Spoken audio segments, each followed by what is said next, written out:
শুধুমাত্র 3 দিনে আমি 22,000 টাকার মতো ইনকাম করে ওয়াল পেন্টিং এর মধ্যে। 3 দিনের মধ্যে 22,000 টাকা ইনকাম করা কিন্তু অনেক কষ্ট একজন স্টুডেন্ট হিসেবে। তার উপর হচ্ছে ফার্মাসি বা এরকম একটা সাবজেক্ট পড়ে 3 দিনে 22,000 টাকা, এটা কিন্তু অকল্পনীয়। আলহামদুলিল্লাহ এখান থেকে কিন্তু প্রচুর পরিমাণ আমার ইনকাম আসছে এবং এটা দিয়ে আমি কিন্তু অনেক খুশি।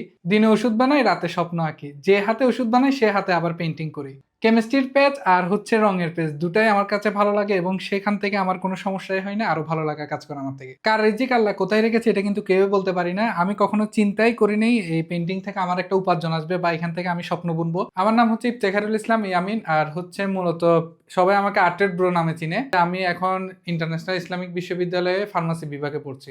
আর্টেড ব্রো এই নামটি মূলত আমি নিই আর্টসেল ব্যান্ড থেকে। আর হচ্ছে একটা সময় আমি প্রচুর পরিমাণ মিউজিক করতাম, মিউজিকে ভালোবাসা থাকার কারণে আমি আর্টসেলকে সাপোর্ট করতাম। ফার্মাসি নিয়ে পড়তে পড়তে যখন আমাদের এই ইসলামিক বিশ্ববিদ্যালয়টাতে হচ্ছে প্রচুর পরিমাণ ইসলামিক কালচার আছে, তো এই ক্ষেত্রে আমার মানে একটা ভালো লাগা কাজ করে ক্যালিগ্রাফির প্রতি। না, এটা আলাদা একটা সেক্টর, এই সেক্টরে আমি কাজ করব। সেখান থেকে মূলত আবার নতুনভাবে যাত্রা শুরু করা। আর্ট শেখার মূল উদ্দেশ্য ছিল শুধুমাত্র ব্যবহারিক কাজে। যে আমার ব্যাকগ্রাউন্ড হচ্ছে সায়েন্সের স্টুডেন্ট, আমি সায়েন্সে কিন্তু প্রচুর ছবি আঁকতে হয়, তো আমার শিশু একাডেমিতে ভর্তি করা যে আমি টুকটাক ছবি আঁকা শিখবো। সেখান থেকেই আজকে মানে মূল ইসলামিক বিশ্ববিদ্যালয়ে মূলত যাওয়ার পরে তাদের কার্যকলাপগুলো দেখার পরে আমি চিন্তা ভাবনা করি যে আমি একটা আর্ট করি, দেখি এটা বিক্রি হয় নাকি। সেক্ষেত্রে আমি ছোট একটা ক্যানভাসের মধ্যে আরবি ক্যালিগ্রাফি করি।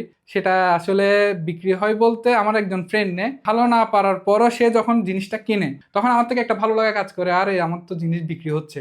আমি কোথাও যাওয়ার পর প্রথম যে শব্দটা শুনি সেটা হচ্ছে রং মিস্ত্রি। ক্যালিগ্রাফি বা এই পেন্টিং গুলো যখন শুরু করে অনেকে আমাকে মানে বন্ধু বান্ধবরাই বেশি হচ্ছে মানে ডিমোটিভেট করে, এগুলো ছাপ দিয়ে আঁকছো যেগুলো আমরাও আঁকতে পারতেছি, এ ধরনের কথাগুলো কিন্তু তারা বলে। তো এই জায়গাটা হচ্ছে আমার থেকে অনেক মানে ভালো লাগে যে না, তারা একসময় আমাকে বুলিং করতো, এখন তারা আমার থেকে প্রোডাক্ট চাই। ডিপার্টমেন্টে কিন্তু অনেক স্টুডেন্ট আছে তারা কিন্তু এই ধরনের কাজগুলো করে না, তারা শুধুমাত্র পড়ালেখা, সারাদিন পড়ালেখা এই ধরনের কাজগুলোই করে। আমার চিন্তা ভাবনা হচ্ছে না, আমি পড়ালেখাও করব, সাথে হচ্ছে আমি আমার যে স্কিল, আমার ভালোবাসা, যে শখটা, সেটাকে নিয়ে আমি আগাবো। আর্টের মাধ্যমে আমার পড়ালেখাও ঠিক থাকতেছে, তারপর হচ্ছে সাথে আমার যে মনটাও কিন্তু পাশাপাশি ঠিক আছে, শুধুমাত্র এই আর্টের কারণে। আর মন যদি না বসে তাহলে কিন্তু পড়ালেখায়ও শান্তি পাওয়া যায় না। ফার্মাসি আর হচ্ছে আর্টের সেক্টরটা হচ্ছে মূলত এক ধরনের বলবো, কারণ হচ্ছে যখন আমরা ফার্মেসি বিভাগে পড়ি আমাদের কাজ হচ্ছে ওষুধগুলোকে মিক্স করা। আর্টের ক্ষেত্রেও কিন্তু মিক্সিং এর ব্যাপার আছে, আমাদেরকে রংগুলা মিক্স করে বিভিন্ন ধরনের কালারগুলো তৈরি করতে হয়। পরিবার থেকে তো আব্বু তো এখনো পর্যন্ত সাপোর্ট করে না, আব্বুর সাপোর্ট কখনো পাইনি। আব্বু শুধুমাত্র পড়ালেখা, যেহেতু আব্বু আমার বাইরে থাকে, পড়ালেখাটাকে বেশি প্রাধান্য দেয়। আম্মুই কিন্তু আমাকে জোর করে শিশু একাডেমিতে ভর্তি করে এবং তার মাধ্যমে আমার ছবি আঁকার যাত্রা শুরু হয়। প্রথম দিকে যখন আমি শুরু করি তখন কিন্তু